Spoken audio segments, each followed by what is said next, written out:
I've seen probably 1,000 people come and go from this school alone, and our school holds 200 people. No, I think it started for me. Like, I think it started the same way. I did Youth of the Year 3 times in a row, but I think what really hit was when I did it the second time, when I started speaking and I became a finalist against Taylor, and like things started lining up from ATP to Team Media Crew to then like me applying for steering committee that year and getting in, because I met certain people. Like, I met Mr. LeVar because I reached out from the BGCA tapping page that I had done it a year before, and then he gave me that platform, and then he signed my resume. It was like, yo, you got to join the team. That was crazy to me. It's definitely like, I've noticed the few times that I do travel to the States, which is rare, it's honestly like a big culture shift. You can never tell me. You can never tell me. I won't rise. Hey, yo, what's going on, everybody? This is Jay Faith from the Right Mind Podcast. Super excited. Episode 178, I think. I don't know. I lose track sometimes. But here we are. We are back. I just want to say peace and God bless to everybody. Shout out to the team. Krispy, Life. Love you guys. I appreciate you guys. For those of you that don't know, this month, starting April 1st all the way until April 31st, is Month of the Military Child. If you missed our last episode, I kind of briefly touched on a little bit of what that is.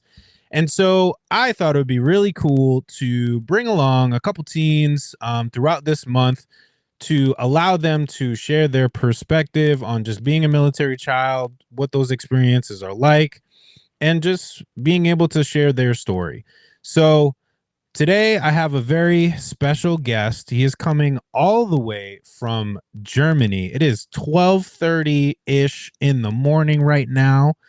And I am very amazed and humbled to have met this gentleman and to be able to have shared the stage with him, to share meals with him, be foodies with him for a little bit, and just overall just great experience and just a great human being. So without further ado, I'm gonna let this man into the room. Hey, let's make some noise for Keandre. What's up, man? Hey guys, nothing much. What about you, man? Not much, man. It has been a long day, but we are here. I'm pivoting and transitioning and, into a new space. We're out of work. So it always brings me joy to just be here and just have these conversations. Cool. So do you want to give the people just a brief overview of just like who you are? I know I mentioned Germany, but just kind of give a little just like light overview of like who Keandre is. No problem. Hi, I'm Keandre. I'm from Baumholder, Germany, born and raised, actually born in Frankfurt, moved to Baumholder when I was 1. I've been living here for the past 17 years of my life. I know that sounds crazy, but my dad retired at when I was a very young age. And so he said, we'll stick it here. And ever since then, there's been some trials and tribulations, but I think a lot of blessings have come with it because, BGCA, Keystone, YLF, Army Team Panel, a lot of the programs that, people who move frequently don't often get, I get to participate in because I'm stuck here. I'm not going to say stuck, but I've been living here pretty much my whole life. So it's been great. I do a lot. I do videography, photography, volunteer as much as I can, give back. I love technology. I've been a tech geek since I was 3. And so that's life for me. Yeah, super dope, man. Like, and that's so interesting too, especially because I view it from the perspective, obviously, of stateside, where I know a few people that have, or their parents have retired, and they've been at the installation for quite some time. So it to me, it's almost what's the word I'm looking for, but just.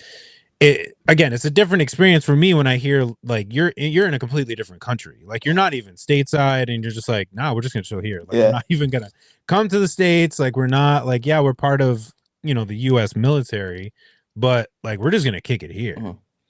I mean, because my dad met my mom over here and he said, why not? I mean, they're already over here. There's no point in moving back. There's so much stuff that has to go, finding a place, living there. Cause honestly, like we don't have a lot of residency in the States. So, I mean, if we're already over here, might as well stick it. Yeah, I mean, if you got the place, if you're happy with being over there, right? Like if you're just, comfortable, everything's cool. And I hear a lot. I mean, I've never been to Germany, but I mean, I definitely hear just like all crazy accolades about living over there, like between like cost of living, just overall like experience of being over there, especially on military installations as well, and just like obviously nearby areas and just the access of things that you guys have as well too. It's definitely like I've noticed the few times that I do travel to the States, which is rare. It's honestly like a big culture shift. Like they're really big Okay. on like environment and economy over here. In the States, it's kind of like, from my point of view, it's more like entertainment. Like they're trying to like push out, oh, Mm. we got all these amusement parks. And one thing that really throws me over here, there's like no arcades over here. A lot of amusement parks, What? now you couldn't never find an arcade, I swear to you. And That's crazy. it's weird, and you'll see wind turbines everywhere, and a lot of the money goes back to the city. It's the tax rate is really odd in over here. I'm not gonna get into that, but it's really it's a different, like, when people say it's a different world to live in a different country, I didn't experience that until I like saw it in person. I was like, this is how y'all live. It's not bad. It's just, whoa, real big difference. Yeah. Yeah, I know. I just see like all the, I shouldn't say I see, but I hear, the couple of times that we've been able to connect while you've been over here, of just even just the process of just trying to come over here with between all the security checks and the customs. And I'm like, yeah, like I just go through TSA and hop on a plane and then I'm off to the next spot. And you're like, no, like we had to, get there like 8 hours early to get through customs. Yeah, they don't play. And yeah, I'm like, man, it's like it's like the security checkpoint before you come on an installation where they check the big trucks and you got to be there like 20 hours ahead of time because there's going to be this huge line of people that are trying to go through. Like I imagine that being like what you have to go through in order just to come on. It's a lot to this side. It's a lot. It's crazy. It can get crazy, especially 5 a.m. when your bus shuttle driver doesn't know where to go and they bring you an hour late to the airport and you catch your flight between 5 minutes. That was freaky. First time going to steering committee when we went to Atlanta. Oh my days, that was scary. Yeah, that's tough. That's tough. What is okay? So I have a very, I love to fly. I would rather fly than drive any day. I appreciate it. Yeah. But I have a very strong issue as it starts getting up into like the 6-hour mark, coming from like Boston to, we'll say, like Washington State. It's about 6 hours. How do you manage like sitting on a plane? What is it, like 14 hours or something like that? 14 hours. No. I've never been a 14-hour flight, but like there's been some like 9, sometimes 10-hour flights. Those get a little rough. The best thing you could do, I always just thug it out.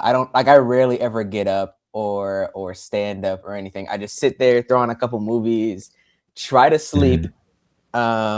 If you come back from a very long event, that helps a lot.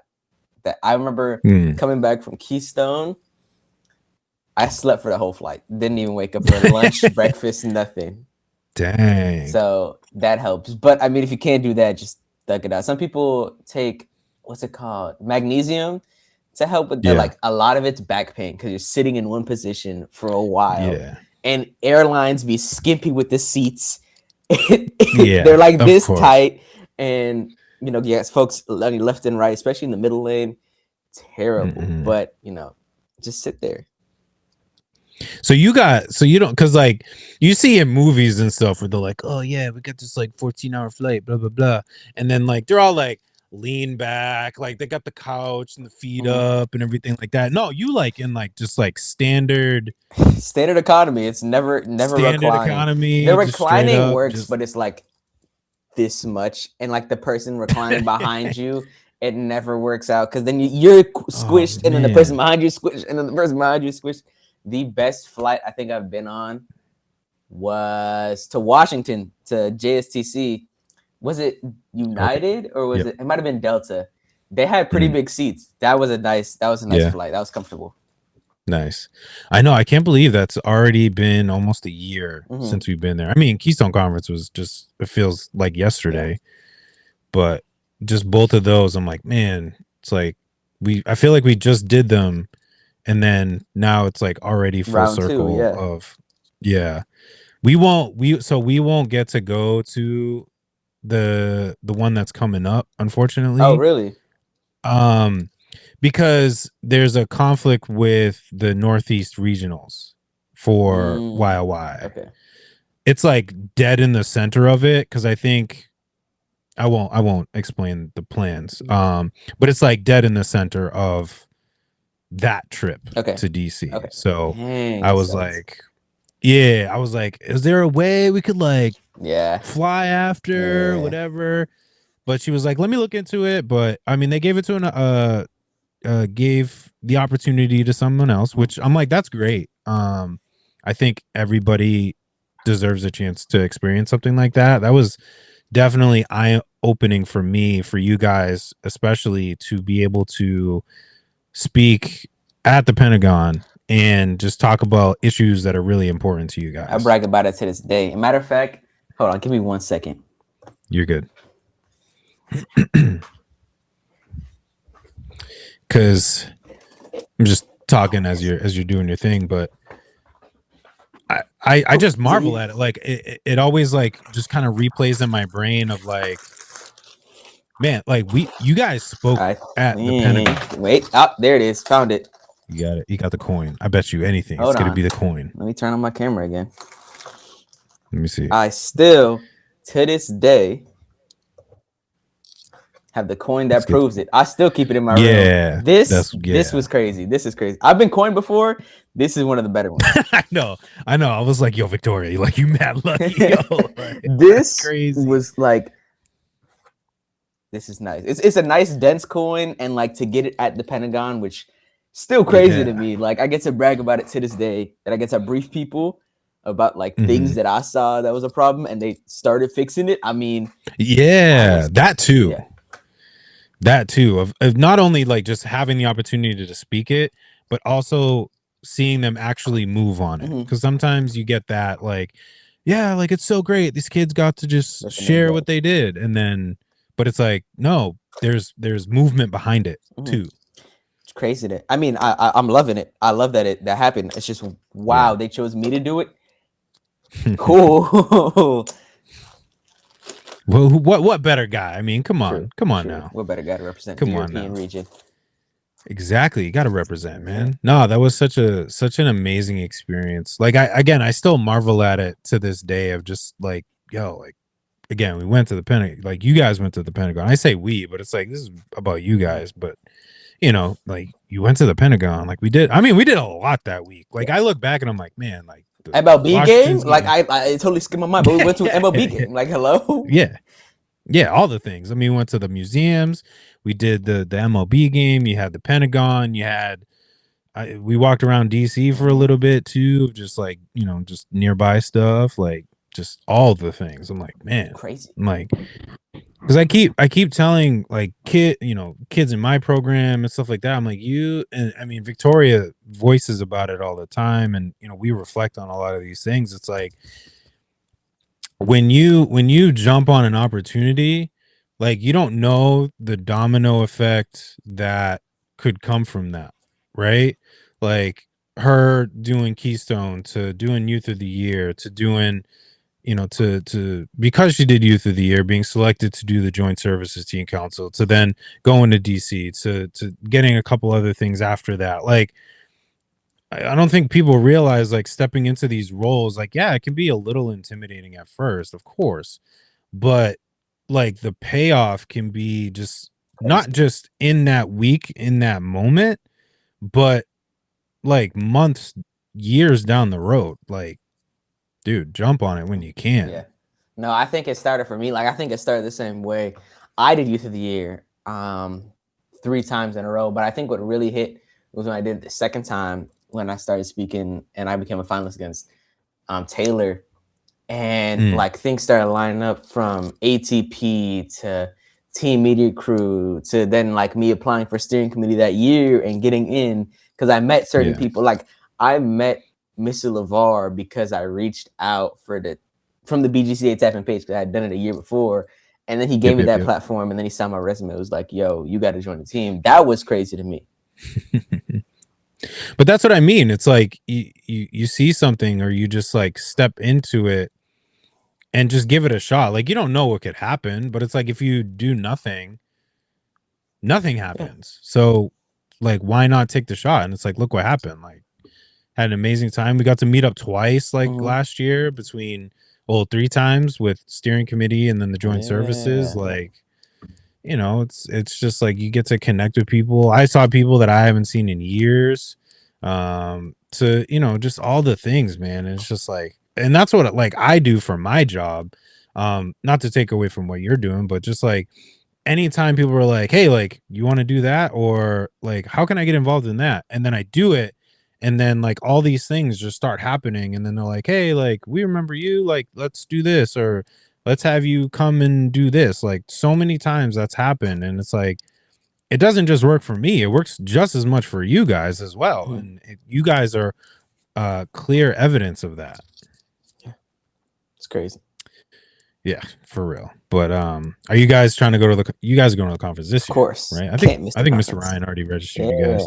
We're in there. I know I'm gonna go to I should be going to JSTC again this year. But Mr. Ryan won't be joining me because the Northeast situation. So he'll be with Patrick. Yeah. And I'll be going with Miss Andy. I don't know if you met Miss Andy. She's a great person. She actually used to be an advisor, crazy to be, at the school age center, and then moved to the teen center. And so like kind of had the same journey. And then Army team panel, which is in Colorado Springs, which is kind of like JSTC, but a little bit more relaxing. Gotcha. That's cool. That's awesome, man. Like, again, jump on those opportunities. I've never been to Colorado either. It's definitely on like my bucket list of things to do. It's fun. Yeah, for sure. I mean, I like to. I say I like to snowboard. I've only been like a couple times, but just in the couple times that I've done it, I'm like, yo, like I just want to go again. But really? Just I want to go snowboarding one day. There's these, I don't know, all around Germany. There's these like, I don't know if you have it in the States, these indoor snowboarding places where you can like snowboard in a building. It's crazy. I want to try that one day. I mean, not that I've ever seen, because usually, I mean, at least in New England, right? So we have New Hampshire, we got a couple mountains in Mass too, but like New Hampshire, Vermont, even Maine, those are just already big ski areas, and we already get snow as it is. Yeah, true. So it's like, I think at least in the Northeast region, there isn't really the need. Colorado obviously has the mountains, so they got that all squared away as far as that goes. But I've never heard of indoor snowboarding. I've seen the surfing, you know, you have the the wave pools, you know, the wave pools and the surfing, whatever, demo thing. But not indoor snowboarding. Oh, that's crazy. Nah. That'd be cool though. I feel like that would be just more comforting for me, because it's like you ain't got to try to like get all the way up the hill. You ain't got to, you know, unbuckle, rebuckle, go up the ski lift, slide over, fall down 100 times. Like you just be right there and be cool. So, but yeah. So you're graduating this year too, right? I'm graduating this year, yes. Oh man, last year. Jeez. Crazy to think about. Don't remind me. I know, right? Do you have any plans yet, as far as like, because I'm thinking like, you know, obviously, you know, being in Germany, being a military kid, and like what does that look like for you as far as that transition of like transitioning from high school into where you want to go afterwards? So actually I'm planning, hopefully if I get accepted, when I get accepted to Georgia State, I can go there and study over there. A lot of people that I know though, like study abroad, like there's friends I know actually right now who are studying in up north place called Heidelberg. It's called Schiller's University. And like they have English, like over here in Germany, English is a really big language. Like it's bigger than you think. Like not everybody can speak it perfectly, but there's going to be programs and there's going to be translations for you. So I think if I'm not mistaken, no, I'm right. College is free over here. Okay. Yeah, no, it's crazy to think about, but college is free. Yeah. And then you come over here, it's like 100 Oh, don't grand. remind me. Gosh.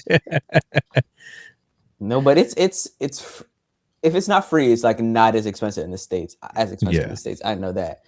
But like they have a Yeah. lot of programs, and especially like online too. There's people who want to take those colleges in the States, but like because they're moving or they have a lot of stuff going on, they enroll in this program called UMGC, which is University of Maryland's global campus, and they like do the colleges like kind of in person, but there's like a smart board and there's a camera on it, and everybody does their work. It's freaky, but I guess it works because my friends are doing it and it's nice.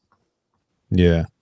Yeah, I mean that's good that they have those things in place too, because again, I think we're just adjusting to just understanding that military lifestyle and just like allowing kids to still get the education that they want, versus kind of limiting the pool because of maybe where they are or what's accessible to them. It's like, let's kind of expand that a little bit. And like, yeah, like I can get a degree at, this big name school that I've always wanted to, even though I'm not necessarily physically there.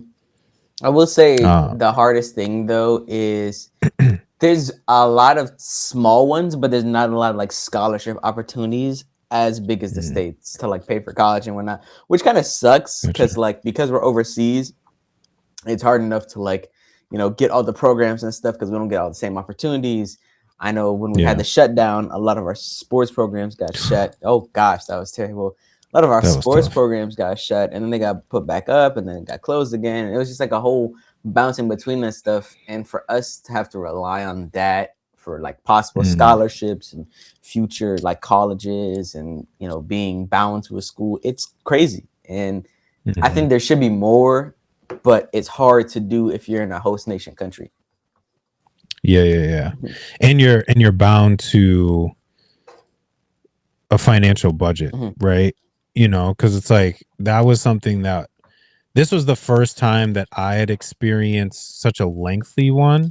Like there was one, I mean, they sent us home for like a day. Yeah. Right. And this one was so much longer. Obviously, you experienced it as well. But it was like you talk to anybody on the outside and they're just like, yeah, like life's kind of moving on as it normally does. Like, I'm getting paid, like I'm still working, and I'm like, you guys are losing programs. I'm not getting paid working.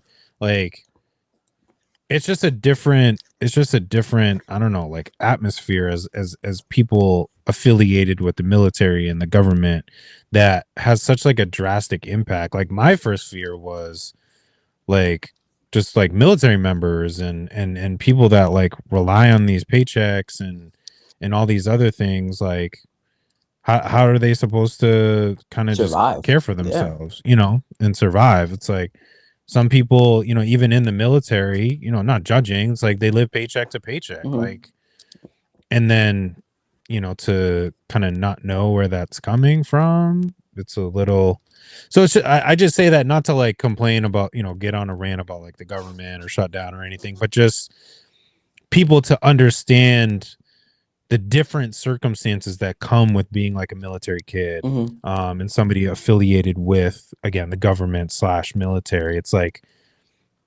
there are impacts that people don't see that we do. Yeah, and especially for teaching too, because all of our teachers are technically government workers, and for a while, like they weren't getting paid. Like even when they were starting to get paid, I know a teacher. I swear to you, for the entire month of that shutdown, I want you to guess how much she got paid. Probably 0. 7 cents. 7 cents is crazy. 7 cents. She got paid 7 cents, and then had to get paid that more in the future. I mean, I think it came in the future, but for a while, imagine if you were already struggling back to back on paychecks, and then you only get like not even a dime. Like, what are you supposed to do with that? Yeah, that's crazy. Yeah. Like you got just over a nickel. Yeah. And I'm not trying to laugh at her circumstances. I pray that she is doing far better now at this point. But yeah, that's crazy. You like adjust. How much did you make? Oh, just over a nickel. Like wait, what? Like then, are we like? Is this like 1800s? Exactly. And then like it gives them no motivation to teach either, because like for my school, we're a rather small community. Like our school is less than 200 people, but for those bigger schools, they're like 800, 1,000 people. I mean, I kind of feel bad for them because those teachers pretty much only do it for the paycheck. And if Right. they're doing it and they're not getting paid, I mean, like, what's being taught? Yeah. And what's your like you said, what's your motivation to want to do that? Exactly. Like I was just glad to be, because I mean I understood the circumstances, and I have like my own situations to be able to just kind of manage something like that, at least for that kind of shorter time frame. But like I was just happy to be able to go back to work, because like my initial thought, like with Keystone, was we had like probably 2 or 3 projects that we were like ready to just like execute, and then they were like, you guys are shut down, Yeah. like you can't even come to work. And I was like, and everybody, like the Keystoners, everybody just looked like, what do we do? Like we can't, like they couldn't even do, like they couldn't even have meetings without us. Yeah. Because I was like, hey, like if you got like, if, I mean, who am I to stop you guys from just getting together and having a meeting? And like even just like my higher ups and up the chain, they were just like, no, like they're representing the youth center, like they can't do anything. And I was just, and they're all just like, what do we do? Like we're Yeah, stuck. you And can't. I'm like, Like, just you're like frozen in place. literally. I mean, lucky enough Literally. for us, our teen centers, our school age centers, and our CDCs, for I don't know how, but they're considered mission essential, and so ours have to stay open. Mm. But like for a Mhm. situation like y'all's, I couldn't imagine that with the, that's hard. That's rough for the kids, especially if you're like little, like 3-year-olds, 4-year-olds, 7-year-olds. You don't know what to do. Yeah.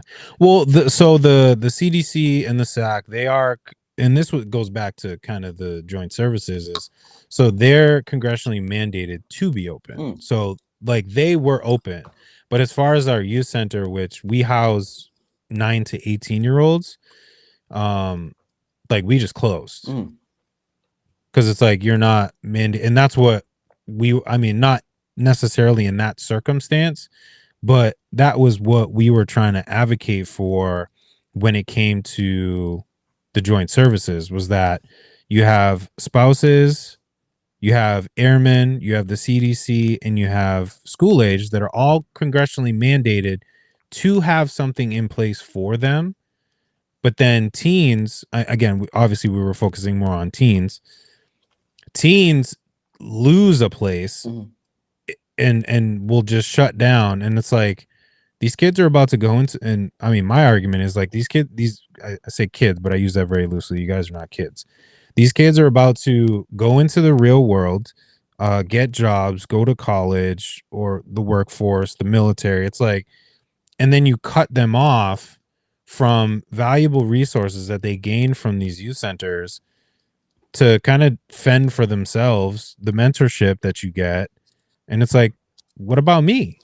What, and I say me as in you guys, like you guys get the short end, get the short end of the stick of, it's like, oh, well, they can go home, they can be home by themselves. Yeah, but they still need a place to go. Exactly. Like, yeah, I mean, like you're treating those teens as adults, which like I can kind of understand they can control themselves, but like you're missing out on that opportunity of Keystone, Wildlife. I mean, all these programs that they have stripped away, and then cool, enjoy it. Like, Yeah, there's nothing, like you said, there's nothing put in place for us to have that freedom when a shutdown happens.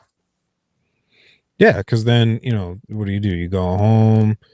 I mean, I remember this was the year before. This is obviously not during a shutdown, but we were supporting our school age program, and so like our building was closed a lot of the time, and so I was getting emails from parents just like when are you guys opening up? Like we got teens that are like breaking into houses and like damaging stuff and going into garages and like causing trouble.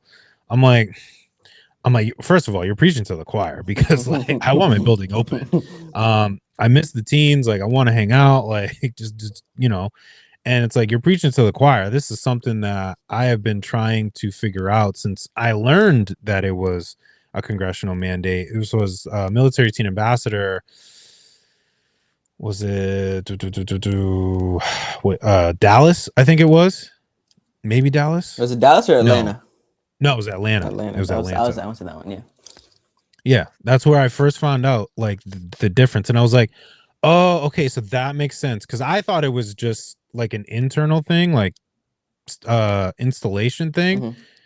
and Corrine, who's over at our higher headquarters, she was like, "Oh no, like it's like congressionally mandated, or not mandated, I should say." And I was like, "Oh, so like our kids miss out," but and again, obviously, like an infant can't stay home Yeah. by Well, I mean, themselves, yeah. but Like that's a big problem in the States. Like you said, people were breaking in and like going and doing this illegal stuff because they have nowhere else to go outside of school. They kind of like take on bad influence, which can be bad. mhm. What would you say? What would you say has been? Because again, you are one of the rare few, and I compare that to a lot of the kids that, or I shouldn't say a lot of the kids, but the few kids that we've had that have been solely placed in one installation, or haven't really traveled as much. Like, what would you say is kind of maybe a challenge that you've had in being the one that's not bouncing around from place to place? Okay. This is one of my favorite topics to talk about because like a lot of people see it from like, oh my gosh, you can stay here where everybody moves, but you kind of have to think in the opposite way. I have to stay while everybody moves, meaning a lot of the loved ones that I have to see go away. Like I've seen probably 1,000 people come and go from this school alone, and our school holds 200 people, which is crazy to think about. I mean, like Yeah. I've made friends. I mean, cool, I've made a lot of friends, but also lost a lot of friends. And the hardest thing that I've kind of developed over the years was saying goodbye. I mean, it's rough to do so. Like, sure, when you leave a school environment, you have to completely rebuild yourself. But if Yeah. you're in one environment the entire time, you kind of have to find yourself and stick to it because it can get chaotic real fast. You have, same friend for 1 week. Turns out he's supposed to go to the other school the next week. Turns out, you're staying here. Your club gets shut down, even though you had it a few, months ago because there's not enough people participating because everybody who participated left. And they have to wait for new people to come in if they come in.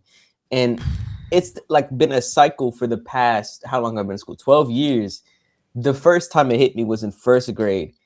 That one was a weird concept to me about moving. Yeah. Never heard of it once in my life. I see bro one day, don't see him for the rest of the year, don't see him for the rest of my life. I don't know where he went. Wow. It's a crazy concept, especially if you're introduced to it like at a super young age. Backwards, everybody's moving besides you. It gets kind of it could do a toll to your mental. Yeah, that's how it is for me, because especially with the teens, like, and you guys, it's like you build, especially the ones that you like truly build those relationships with, and just like those bonds, and then they're like, hey, like, I'm out of here. You're like, wait, what?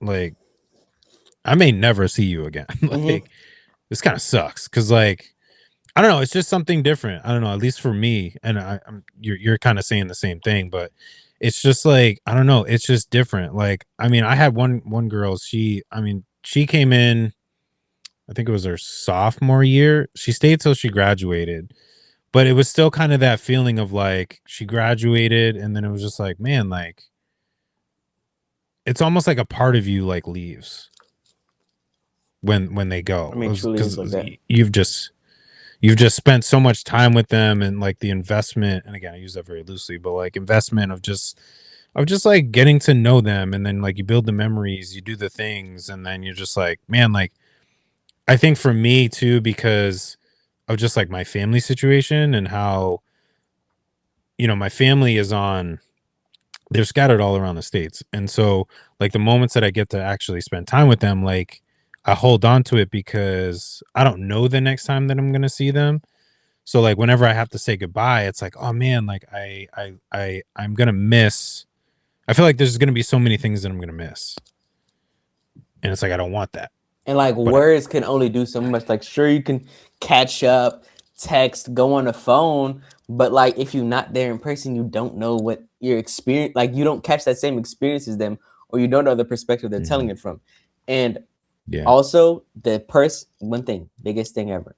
The person you meet that you've originally met may not be the same person you meet which 5 years later, which isn't a bad thing. Like it's not a bad Yeah. thing, but oftentimes it's like you're a new person. Are you the same person you met me with? Were you a different person? Do you still remember me? Stuff like that.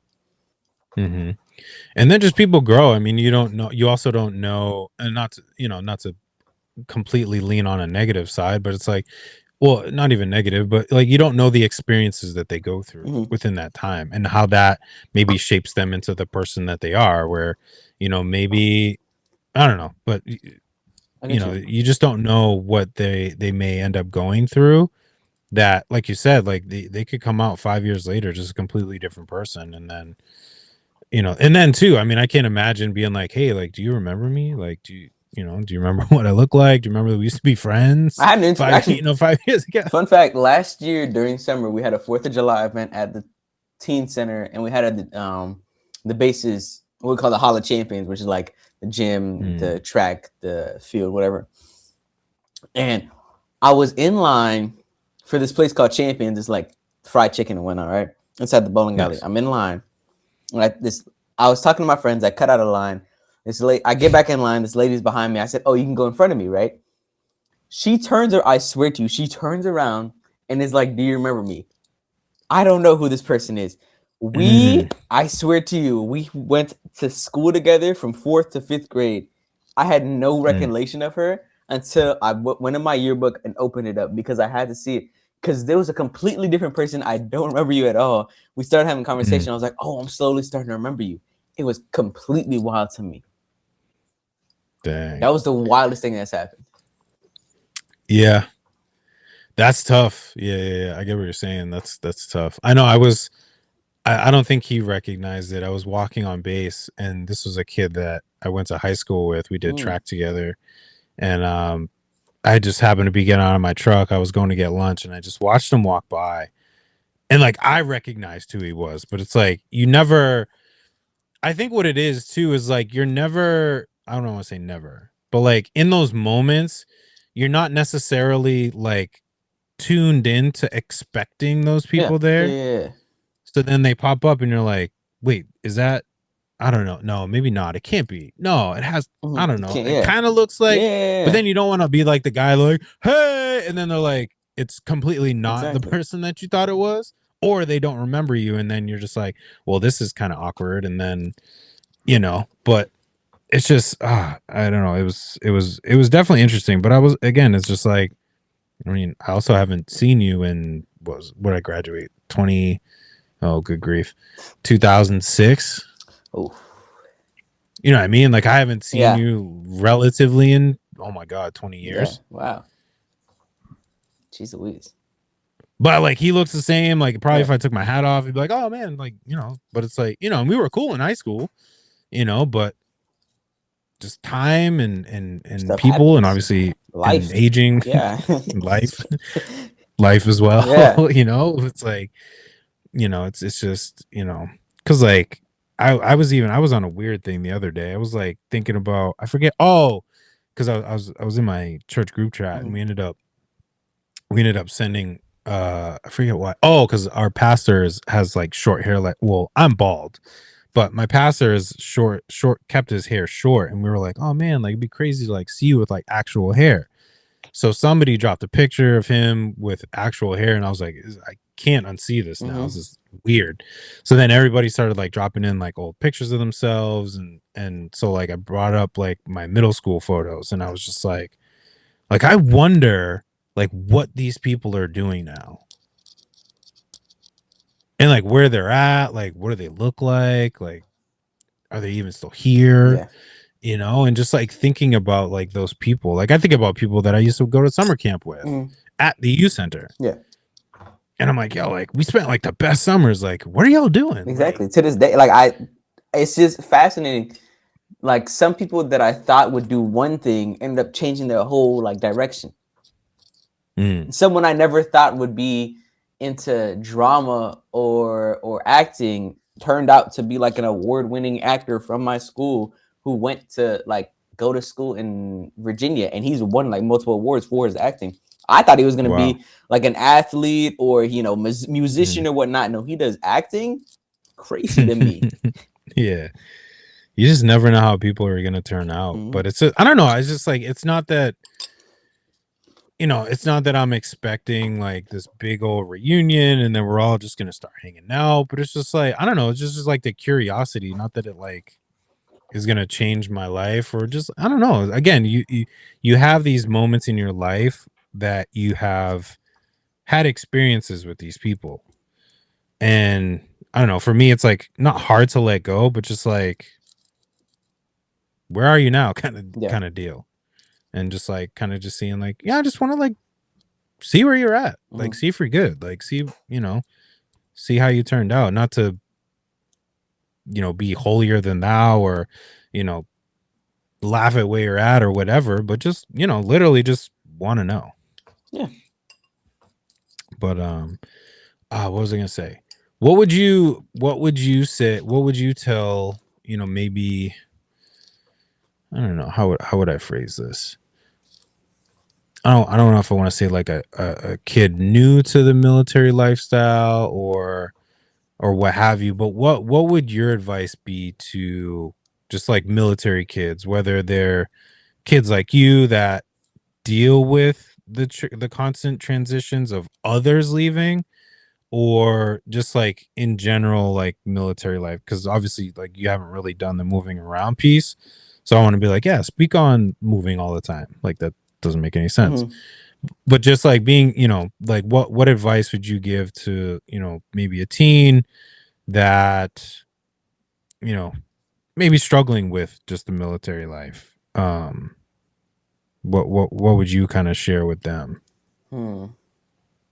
Okay, a lot of people say the thing where it's like stick to your true self, which I agree, very important.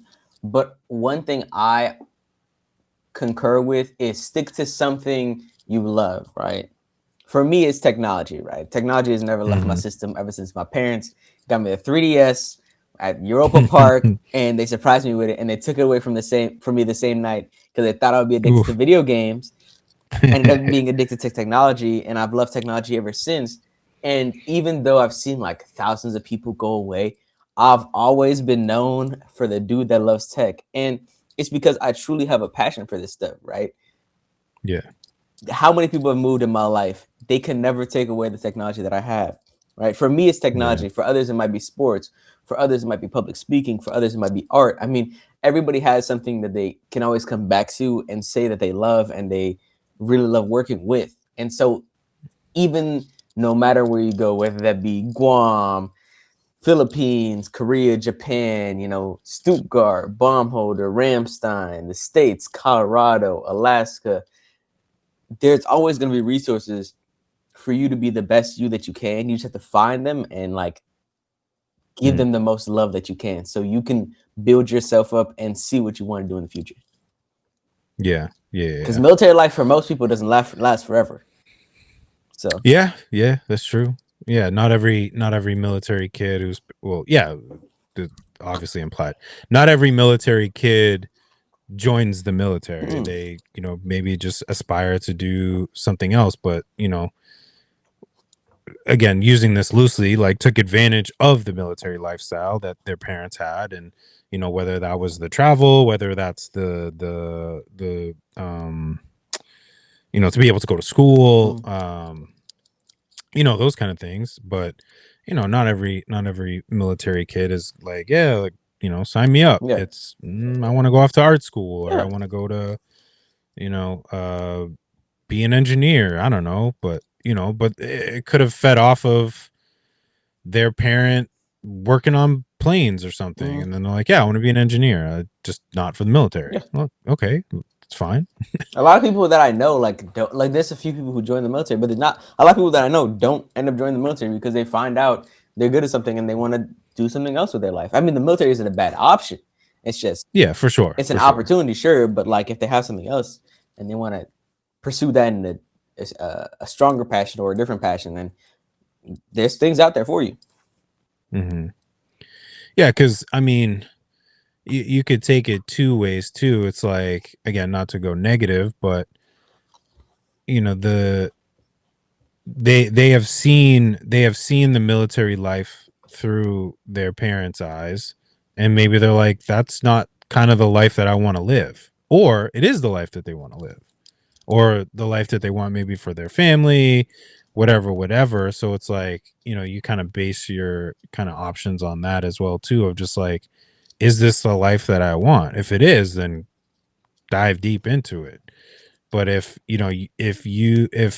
moving around and constantly changing, and you're just like, that's not something that worked well for me, and maybe don't want that for your family down the line, if you want to have one, don't make that choice. Mm-hmm. It's a lot. I mean, like any other life, it's a lot, but military life, it's a new world. Mm-hmm. I mean, I see kids all the time. It's just like, we have one girl. She just got here. Let's see. She got here last April, maybe May, and she's already leaving in June. Mm-hmm. You know, it's like, you know, the turnaround. And before that, the place that she was at before that, she was there for like 6 months, and then she had moved, you know, right before that. It's like, man, like, been to 4 high schools before your junior year. Like, that's crazy. One of my teachers said they've, in their lifetime of being a military kid, I think they joined the military. If not, they said they've been to 22 locations in one lifetime. 22 locations. And that's living. That's not like, vacation spot. That's 22 locations. Yeah. I could not imagine doing that. Yeah. I mean, I think I knew a girl, I think by her senior year, she had moved like, I don't know, 12 times. My goodness, that's a lot. You know what I mean? Like 12 times, and we'll just average it out to 18 years. It's like, that's rough. That's rough. You know, just the stability alone. Like, I hate moving, you know, every 2 years, you know, something, you know, to find a new place or whatever. Like, I can't imagine like literally just like uprooting yourself. And I mean, I stay in like roughly the same area, but I can't imagine literally uprooting your entire life, like new school, new home, new friends, new people, new location, and then trying to adjust. And then like a year later, gotta do it all over doing that all over again. Like, I mean, at that point, like it's kind of hard to call a place home. Yeah. Because you live in so many locations, you don't know where home is or what an existence of home is. Yeah. Yeah. That's like the tough side of it, unless you just have that understanding, or just like, I don't want to say understanding, but just like acceptance of like, this is what we're doing, like, for now. And then eventually at some point, whether, you know, I join the military and then we just, you know, kind of continue that cycle, or it's just like, I'm going to find and plant my own roots. Unless, again, there's some people that, you know, they're, you know, born in Georgia, and then, you know, that's like their roots. And then, you know, they've been bouncing around everywhere, and they're like, no, like Georgia is home versus, but then you have some people that are just like, I was born in Georgia, but then like we quickly moved right after that. So it's like, I really don't have any sort of foundation when it, like you said, like when it comes to home. And that's, I can't imagine that. That's hard. That's a, I've never really thought about that till you brought it up, of just not having, like, literally not having like a set, just kind of like you said, like home base. Yeah. Place to go or just, you know, like kind of like, I'm from here. It's more like I was born here, but like, am I really like from here? I mean, it also comes like a lot of like family challenges. Like, sure, you have family here, but here and here and there and there and there, and then you have like, I call it secondary family, where it's like a family that's not related to you, but like people you call family. There's not like a place where you could be like, yo, this is my family, because you've only known them for like year, maybe half a year if it happens. So it's like, I mean, it's hard. Yeah. Or if you have, it's like I'll use this as a reference to one of my kids. Like she's got family in Michigan, so like Michigan is like roots, right? We'll just say like Michigan is roots. But like she's never lived there. Yeah. So like you're only living off of the roots of like your family, like your parents, your older family versus one that you have. So it's like, yeah, I technically, I guess you could say have roots, but like they're in Michigan, I'm in California, like I'm still not like associated with, with that area. So it's like, how can I really call it? And then again, that's my family, but like I never get to see them. They're not down the street where I can just like hop in a car and just drive over and be like, hey Gramps, like, hey, let's go to the movies or something. Like it's not like that at all. I mean, like, yeah, even for like, I'm gonna give my own example because I feel like I have a good version of this. Like, I live in Germany, right? I only have one other family member that lives in Germany because my mom's side of the family refuged and then some stuff happened with her family. We don't know where they are. And my dad's side is all in Georgia. I visited Georgia, never lived there. I've been there for like a month or two, but I've never like been there and been like, yo, I'm settling in. I've never like had a house. I've always been in a hotel. So it's like, after I leave here, what do I call home and where do I go? Yeah. That's, I don't know. I can't imagine that kind of stuff, man. Because again, I mean, I speak from a place of, I've been in this area literally all my life between here and New Hampshire, which is, I mean, that's like 15 minutes. So it's really not like, oh man, like you traveled so far. But it's like I'm so just accustomed to the area and the place and like this is home. But then there, other people, other military kids that it's just like, I've been to Cali, Florida, Georgia, Texas, Tennessee. I'm like, yeah. I'm surprised. I don't know. I don't know. More, we always say it, the resiliency that you guys build up or I hope that you guys are able to build up. It's just amazing. It's amazing to see and just like how you guys just adjust. Again, even for somebody that is staying in one place, the resiliency to kind of watch their friends leave and still kind of keep pushing forward, make new friends with the understanding that, they may leave within a year, 2 years, maybe 3, but just to continue pushing forward through that despite the circumstances. Yeah. It's a lot of hurt, but it's a lot of love too. I'll say that. Yeah.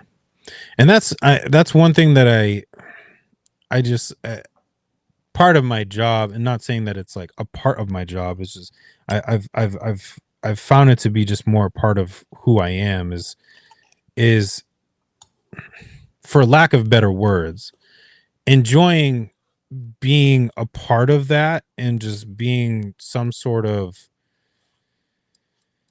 kind of just shoulder to lean on for a lot of teens, or trying to be, you know what I mean? Like just having that understanding of like, man, like you guys go through a lot. Like, how can I support you guys in the best way that I can for as long as you're here, and help the transition in be as smooth as possible. And then if and when that transition out is, I think, especially us as staff, for youth centers, we're in a very unique position, versus like, like a traditional boys and girls club where like you see the kids for a majority of the kids from the time they're 8 years old till they're 18 years old. Like, a lot of them, like it's consistent where it's like, I mean, I can't tell you how many families I've seen in just 2 years of being here, of in the past 2 years, let alone, and seeing families go and like kids that you just like really connect with. And then it's like, oh man, like they're gone now. Like crap. But it's again, it's I don't take the job for granted. I try not to. And just like recognize the position that we're in as staff at these youth centers, and just like really like, okay, like understand and go in, just like being as supportive as possible, because these kids go through a lot.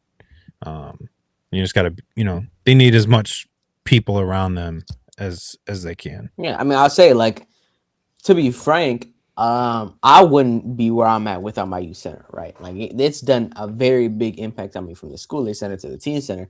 I mean, like, I don't think I'd be that same young man that I am today. Like I said, being able to go to the Pentagon and speak in front of thousands of kids, and being able to do Youth of the Year. And without y'all, I mean, I'd just be that same tech kid who didn't have a voice and just sat behind a computer all day. Now I got to do something with my voice and have an impact, and hopefully help fix that impact of those kids who have to move every so often, don't have the same support. I get to help bring that up and benefit the next generation to have it easier and a better quality of life. Mm-hmm. And I mean, you got some legends over there too. I mean, you got Mr. Brian, you got Miss Mercedes, like you got some just amazing people that just get it and are just like doing everything that they can. And just like shout out to like great people like that. Shout out to Mr. Ryan. I love Mr. Ryan. Obviously Mercedes, love you guys. Tell him I said hello. But just, I just appreciate people like them that just like go above and beyond for you guys. I've met a lot of people like them throughout, the past like 8 years that I've been doing this on the teen side. And it's just a beautiful thing to see. And it's very heartwarming. And I love like when we get to like all just meet up and like I just sit and watch and just admire the way that they move and how they interact with people. And I'm just like, that's like, where I want to get to and just grow and be better every single time. So it's like, shout out to them for just what they do and just who they are as people. Shout out all the staff. Yeah, exactly. Shout out to all the military staff. Any final words for you, good sir? I want to be a little mindful of your current time situation. This has been a very great conversation. I loved it. We'll definitely have to, if we can maybe work out an earlier time for you. Yeah. Would definitely love to have you back on. We can definitely make that happen. But I want to be mindful this time around. But any final thoughts from you for the people? Final thoughts. To the military teens out there, I know life is very hard right now. I know we're going through a lot, especially with shutdowns, especially with budgeting, especially with funding. Hard part, moving. It's a really big thing, but we got to stay strong. Like Mr. Justin said, we got to stay resilient. It's the most important part of us. It's that we're the more resilient kids, and hopefully y'all can. Hold up. Am I good? Got you. All right, I'm back. But the most important part is that we stay resilient and keep pushing through. There's a lot of open opportunities for us out there. Like I said, I wouldn't be able to bloom without the military. So if you take this opportunity to be someone great, then use that wisely and become someone greater than you ever thought you could. Yeah. Love that. I love that. Well, I just want to say thank you for your time. Again, especially it being 1:30 in the morning. I think you said 1:34. I appreciate it so much. And thank you for just being vulnerable, sharing your perspective, your story, and just having this conversation with us. Of course. Thank you for having me. Thank you for everybody listening to me at 1:34 in the morning. It's amazing. Yes, sir. I just want to say one more time, peace, God bless to everybody. Again, shout out to the team. Make sure you follow us, rightmindpodcast.com, as well as on all streaming platforms, social media. But until next time, my name is Jay Faith. We also have Keandre. And this is the Right Mind Podcast. We'll catch y'all next time. Peace. What's up?